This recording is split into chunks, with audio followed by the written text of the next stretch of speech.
உள்ளம் கொண்ட நேயர்களே, உங்களை சந்திப்பதில் மிக்க மகிழ்ச்சி. உங்களை மீண்டும் சந்திப்பதில் நான் பெருமைப்படுகிறேன். வருகின்ற இந்த பரோப வருஷம், இந்த ஆண்டில் பரோபர வருஷம், இந்த வைகாசி மாதம் நம்ம நேயர்களுக்கு எப்படி இருக்குன்னு பார்க்க போகிறோம்.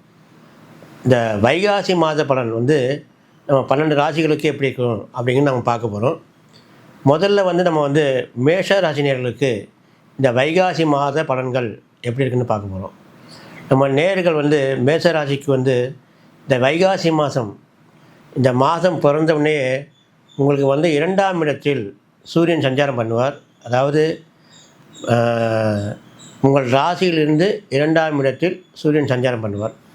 உங்கள் ராசிக்கான அதிபதி செவ்வாய் உங்கள் ராசியிலே சஞ்சாரம் பண்ணுவார். இந்த மாதம் முழுதும் மேஷ ராசி அன்பர்களுக்கு உங்களுடைய ராசிநாதனாகிய செவ்வாய் உங்கள் ராசியிலே சஞ்சாரம் செய்வார். அது மேஷராசி அன்பர்களுக்கு மிகப்பெரிய பலம். இந்த வைகாசி மாதத்தில் மேஷராசி அன்பர்களுக்கு இது ஒரு மிகப்பெரிய பலன்னு சொல்லலாம். காரணம் என்ன? உங்கள் ராசிநாதன் செவ்வாய் பூமிக்காரகன், சகோதரக்காரகன். அதாவது அவரே உங்களுக்கு ஆட்சியில் இருக்கிறதுனால இந்த மாதம் உங்களுக்கு செவ்வாய் நல்ல இடத்துல உங்களுக்கு இருந்துச்சுன்னா, இப்போ பொதுவாக உங்கள் பிறப்பு ஜாதகத்தில் செவ்வாய் நல்லா இருந்துச்சுன்னா பூமி சம்பந்தமாக ஏதாவது உங்களுக்கு புதிய விரயங்கள் ஆகும் நேரம். அதாவது புதுசாக இடம் வாங்குறதோ அல்லது இடம் நம்ம கட்டணும்னு நினச்சாலோ அல்ல பழைய இடமே நம்ம புதுப்பித்தாலும் இந்த மாதிரி பூமி சம்பந்தப்பட்ட விரயங்கள் உங்களுக்கு இப்போ நடக்கிற நேரம்.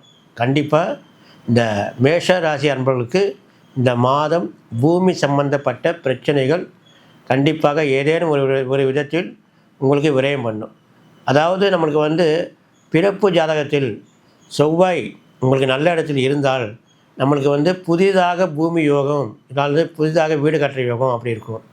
நம்ம ஜாதகத்தில் செவ்வாய் பகையாக இருக்குதுன்னா ஏதோ பழைய வீடு நம்மளுக்கு இடம் பிரச்சனைகள் இருந்தால் அது தீரும். அதே மாதிரி பழைய இடம் நம்ம கைவிட்டு போகலையா, அது நம்மளை விட்டு இப்போ கைவிட்டு போகிற நேரம் இந்த மாதம். காரணம் எப்படின்னா, நம்ம மேஷ ராசிக்கு 12ஆம் இடத்தில் சனி விரயஸ்தானத்தில் இருக்கிறதுனால இந்த பூமி சம்பந்தப்பட்ட விரயங்கள் கண்டிப்பாக நடக்கும். சில பேருக்கு அது சுப விரயங்களாக இருக்கும், சில பேருக்கு அது கைவிட்டு போகிற மாதிரி இருக்கும். அதே மாதிரி சகோதரத்துவம் என்று சொல்லக்கூடிய நம்ம கூட பிறந்தவர் இருக்கா இல்லையா, அந்த மாதிரி ஏதாச்சும் பிரச்சனைகள் இந்த பூமி சம்மந்தப்பட்ட பிரச்சனை நடந்துகிட்டே அது இந்த மாதம் உங்களுக்கு தீர்வு ஏற்படும்.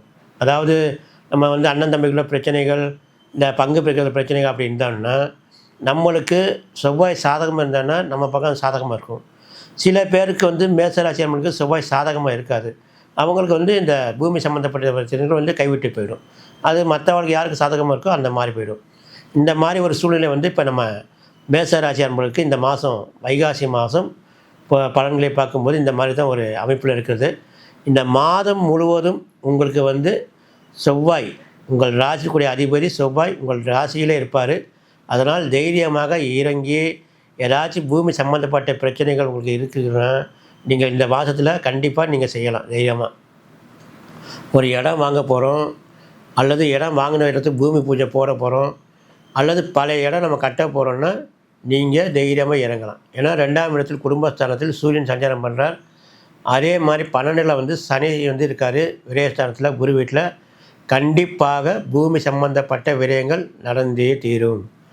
உங்களுக்கு இப்போ மேஷராசி அன்பர்களுக்கு பொறுத்த வரைக்கும் இந்த மாதம் 30/5/2026 முதல் 1/6/2026 வரை உங்களுக்கு சந்திராஷ்டமம். அது ஞாபகம். இந்த மாத கடைசி மேஷராசி அன்பர்களுக்கு சந்திராஷ்டமம். நடுவில் உங்களுக்கு சந்திராஷ்டமம் எதுவுமே கிடையாது. 30ஆம் தேதி தான் உங்களுக்கு சந்திராஷ்டம் ஆரம்பமாகுது. 30ஆம் தேதி ஆரம்பித்து 1/6 முடியுது. அந்த நேரத்தில் நீங்கள் இந்த மாதிரி சுப காரியங்கள் தவிர்த்திடலாம்.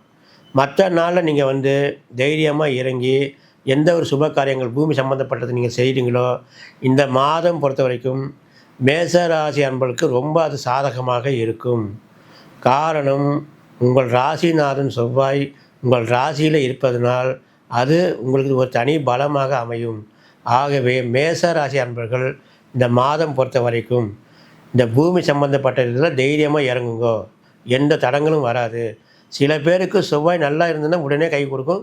சில பேருக்கு செவ்வாய் நீச்சமாக இருந்ததுன்னா அது கொஞ்சம் பிரச்சனையாக தான் போகும். அதெல்லாம் சொந்த ஜாதகத்தில் நீங்கள் பார்த்துக்கணும். அந்த மாதிரி ஜாதகத்தில் நீங்கள் ஏதாச்சும் பிரச்சனைகள் வந்தோன்னா நீங்கள் தொடர்பு கொண்டு கான்டாக்ட் பண்ணிக்கலாம். நாங்கள் பதில் சொல்ல தயாராக இருக்கோம். மீண்டும் உங்களை சந்திக்கிறோம். நன்றி, வணக்கம்.